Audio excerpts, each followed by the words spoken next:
10, 9, 8, 7, 6, 5, 4, 3, 2, 1. Hello Libra, and welcome to your monthly video horoscope for the month of December 2014. Before we start talking about the astrology this month, I just wanted to wish you a very happy season and a prosperous new year, regardless of how you may celebrate the season. Here's wishing you a very happy season.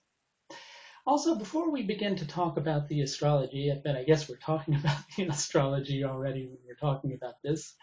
What's he talking about, you're asking? Well, here we go. It's important, I find, to listen to these horoscopes, both for your sun sign and also your rising sign. If you don't know your rising sign, what you can do is you can go to my website, to the Astrological Services link, and there's a link to a free chart calculator. And if you enter your birthday and birth time, it will show you what your rising sign is. It'll say ascendant, and you'll see the sign there, and that will be your rising sign. If you don't know the time of your birth, then just continue listening to your sun sign as well. But you will find, if you can calculate it for your rising sign and listen for your rising sign, that you'll find a higher level of accuracy with these horoscopes than you likely would with just your sun sign. So, very powerful month of astrology on offer to you this month, Libra, and some opportunities on offer to you. Let's get down to talking about the month at hand and what's going on this month. You know, when we feel about this, start over. You know, when we feel insecure about the direction in which things are heading, it's quite natural to grasp at straws, to try to create opportunities where none have previously been present, and occasionally try to crack a nut with a sledgehammer. In other words, we try a little bit too hard when perhaps just paying a little more attention to what's going on in our environment and picking up on the cues that are on offer to us would be a much more helpful approach. Normally, you're pretty good at this approach, but most recently, you've likely been finding yourself in a position where you've been needing to push and push and push for an opportunity, or at least thinking that you're needing to do that, when perhaps in your heart you know what's best and you know what's right. This is a very powerful month for you, Libra, one where opportunities can open up for you, but you're going to have to approach things in a different way than you have been recently. Let's talk about the month's aspects and what's going on. I'm going to put these in several different groups of aspects, starting with the beginning of the month, around the 4th. And you're starting the month off with this aspect going on already, but it just becomes exact on the 4th. And that is a harmonious angle between your ruler and Jupiter. Very positive energy. And it's got another aspect that's associated with it that we'll touch on in a moment. But let's touch about the Jupiter-Venus side of things. Jupiter is in the area of your chart, which is associated with ambition, your aspirations for the future, how you've been putting your energy towards those aspirations, and how you've been putting energy towards expanding your life. Jupiter's in Maga right now. Maga can bring self-confidence, but sometimes it can get a little bit out of hand and can turn more into pride, or feeling like we have to adopt a certain attitude in order to get things done in our life. Venus, at the same time that it's aspecting Jupiter, will be in a section of Sagittarius, which is Jupiter's sign, so that makes this aspect more powerful. But it'll be in a section of Sagittarius that's called Mula. Now, Mula energy is notorious for being driven and being very passionate in its approach, but sometimes this doesn't always work to your benefit. By the time this aspect becomes exact, both Jupiter and Venus will be in sections of their respective signs and lunar mansions that offers the opportunity for a more balanced approach to a situation. Happening at the same time as this aspect on the exact same day, The Sun, which is also in Sagittarius, will form a harmonious alignment with Uranus. Now, the Sun is in a section of Sagittarius that's called Jyeshta. Jyeshta kind of loosely translates to mean the eldest. So the concept of wisdom is present within this. And what type of wisdom are we talking about with this? The ability to pull back from a situation and see things from a higher perspective, taking a moment away from the struggle and hustle and bustle in order to gain perspective before you go back into it. Now, one area of your life, at least, has been a little bit stuck. I can see that there's likely been some stuck energy within a personal relationship of yours, but also tying in with that, the way you relate to your creativity or how you're putting your energy out there is also tied in with this. And there's been a little bit of stuck energy in association with this, likely because you've been feeling like you've been in a state of limbo, right? But mixed in with this aspect that's going on with Jupiter, the Sun will form a harmonious alignment with Uranus, bringing perspective that can help to shift things. If you're willing to be courageous and to face some challenges, most of which will derive from inside of yourself. On the same day that all this takes place, Mars is going to take a shift into the area of your chart that deals with creative expression, that deals with intelligence, that deals with solutions. I'm talking about your fifth solar house. If you're listening for your sun sign, if you're listening for your rising sign, then it's your fifth house. And this all takes place a couple of days before a full moon that offers the opportunity for progress. The full moon will be in Gemini, and it will be in a section of Gemini that's called Mrigashira. Mrigashira relates to taking something apart and figuring out why you're unhappy with things the way that they are, and then kind of coming up with a different approach, putting things back together in a different way, and in a way which offers the opportunity to actually create a difference because you're seeing what's going wrong. And I can help you out with that concept of what's going wrong. It relates mainly to what I was talking about at the onset, which is perhaps trying to crack a nut with a sledgehammer when you've forgotten your more refined Libran approach, which is actually going to get the job done much better than the approach that you've been taking. Around the 8th, something I should point out to you is almost the entire month, the Sun and Mercury are going to be traveling in close proximity to each other. So whenever you have one of those planets creating an aspect, you're also going to have the other one creating the aspect a few days later. A couple of days after the Sun trines Uranus, you've got Mercury trining Uranus. That will be even more powerful because Mercury is a ruler of Jyeshta, so it's going to bring an even deeper level of insight. And that happens around about the same time as the full moon. But then a couple of days after the full moon on the 8th, you've got a conjunction exactly between the Sun and Mercury.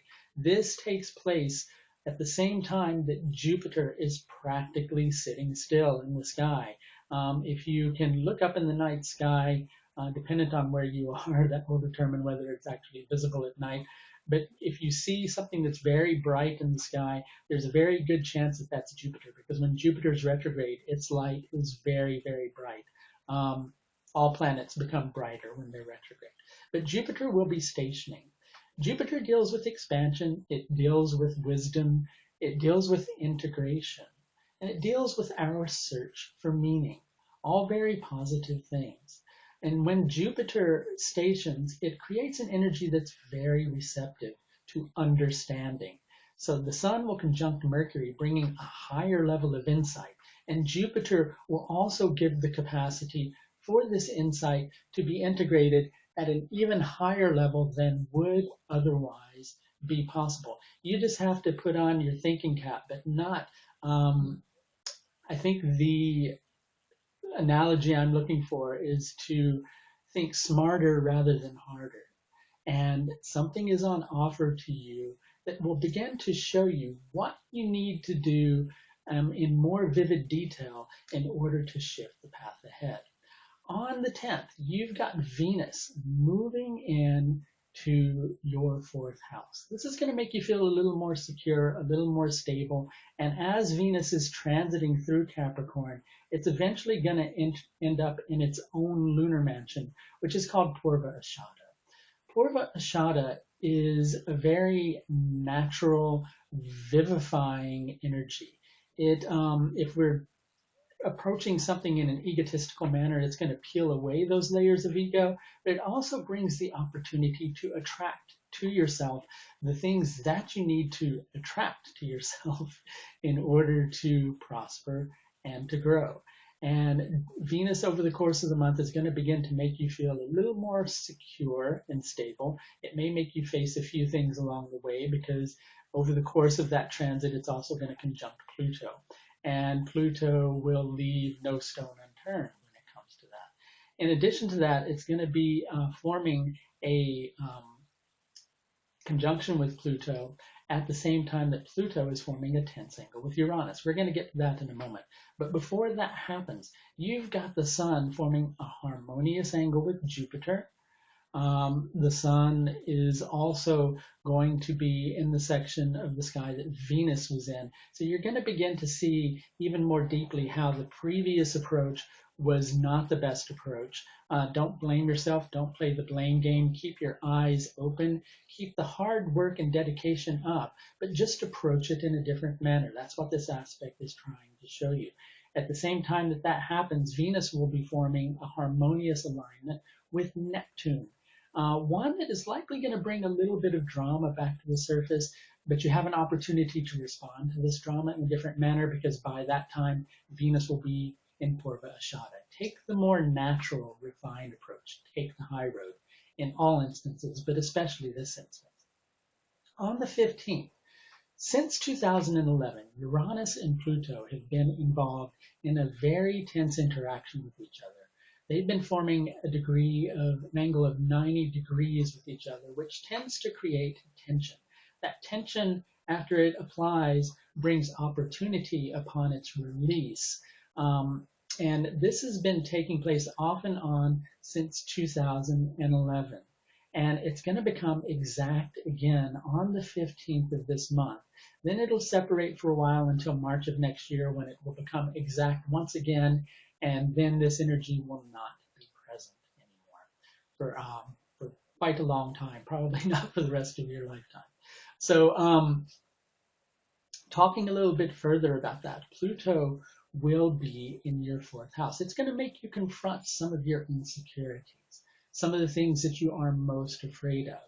But it's doing that because it's asking you, are you going to go back into the old approach that you used to take, which was not really helpful for you to adopt and has brought a lot of problems and struggles into your life? Or are you going to trust in what your heart's saying? What makes this much more powerful for you personally, Libra, is this aspect will be triggered by your ruler, Venus, about 5 days later. At the time of Uranus and Pluto's exactitude, Venus will already be close to a conjunction with Pluto and close to a tense angle, the square, which this is the same angle that Pluto is forming, and it's going to trigger this energy. So really, for all intents and purposes, you've got Venus and Pluto squaring Uranus. And this is very powerful energy, which is giving you an opportunity to confront pride, to confront arrogance. We all have it on one level or another. And there's a good sign that perhaps you have been a little bit prone to this over the last couple of weeks. Well, now you get an opportunity to take a look at that and actually create some rather wonderful changes in your life through actually being willing to take a look at that. On the 21st, you've got Mars having entered Aquarius. It's going to form a harmonious angle with Uranus. Uranus is in Aries, which is ruled by Mars, and Mars is in Aquarius, which is ruled by Uranus. These two planets will be exchanging energy, which is very powerful. In addition to that, on the very same day, Uranus, which has been retrograde for the last several months and creating a lot of internal changes for you, setting the stage for the next several months when it's getting ready to go direct. It's going to station direct. You've been undergoing a little bit of a personal revolution, but likely mixed in with that, you haven't been willing to face a few things that it would have been helpful for you to face. This brings an opportunity not only for you to face those things, but to make some very wonderful changes in your life as a result. Mars will be in Dhanishta. Dhanishta is about marching to the beat. of your own drum and not being fearful in marching to the beat of your own drum. But that being said, you don't have to bang your drum loudly in order to march to the beat of your own drum. I know I'm kind of giving you a little bit of a hard time with this, but I'm doing it in order to try to help you with this situation. Because all indications are showing that there's an approach that you've been taking which has been perhaps a little bit along the lines of your astrological counterpart, Aries, which is being a little too forceful with a particular situation. On the 22nd, there's a new moon in your fourth house, giving you an opportunity for greater stability after having confronted these insecurities, giving you an opportunity to once again rededicate yourself to the path ahead in a manner that brings greater opportunity for success than you have had before. The reason you haven't had that opportunity for success is you've been a little too ambitious in your approach. Ambition in itself can be okay, but when it's a little too forceful and doesn't have awareness as its cohort, then things tend to go a little bit haywire. And this is giving you the opportunity to add a very strong degree of awareness to the equation because of what happens in the early part of the month with the insight that comes in. It's like an aha moment that makes you understand that, I've just been doing this wrong. And you don't need to play the blame game. You don't need to be embarrassed. You just need to kind of make a change. At the very end of the month on the 23rd, Saturn has been in your second house. That on one level deals with our self-esteem, how we value ourselves, how we value other things in our life as well. It's getting ready to make a shift into Sagittarius, which can bring a large level of determination your way. It can also bring a lot of challenges your way because where Saturn goes, there goes resistance. The important thing to keep in mind with Saturn, in which you have a deeper connection to than many other signs would, because Saturn is exalted in your sign, is that Saturn is about crystallization. It's a very creative planet, but it takes its time in creating the things that it's trying to create. Balance is what you're looking at. Balance, especially within your personal relationships, not giving too much of yourself away to others, but also not being selfish and keeping yourself too much away from others as well. Finding a balance, being passionate about where you want to take your life from this moment onwards, but not being so passionate that you become blinded to something that's right in front of your face. This is what Saturn wants to teach you this month, as it begins to make its ingress into the area of your chart where it can bring you the determination that you need, the courage that you need. But first you have to face your fears. If you'd like a little bit more of an in-depth look at how these aspects will affect you personally this month, I do offer a vast range of astrological services that are available through my website. If you click on the link above, that will take you to that section of my website. In addition, if you haven't subscribed to my YouTube page yet, please consider doing so. You'll receive an update every time a new video is added to the page, whether it be the monthly video horoscopes or the full moon and new moon videos, which happen every other week. And there is also an interview with another Vedic astrologer, which is likely coming within the next week and a half, all available through my YouTube page. And you can be updated if you'll just subscribe. Have a very happy season, Libra, and a very prosperous new year. That's going to do it for your monthly video horoscope for December. Please do take very good care of yourself.